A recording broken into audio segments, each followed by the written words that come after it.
Good morning! Nandito po kami sa SM Mega Mall dahil birthday daw ng Lola Aba nila. Yung mga kids ko gusto nilang mag-bake.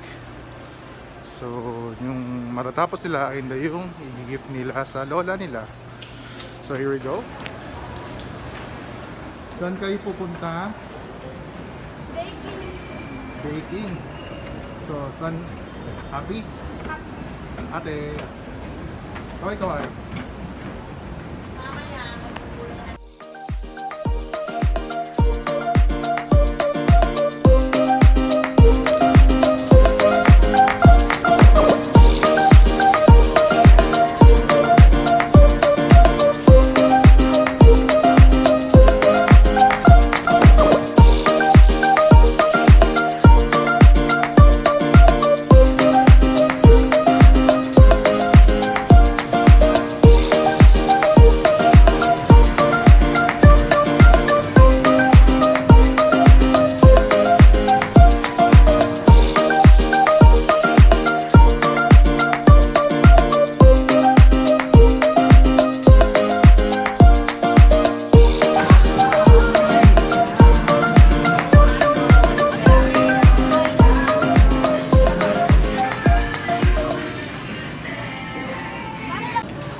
Dito nyo na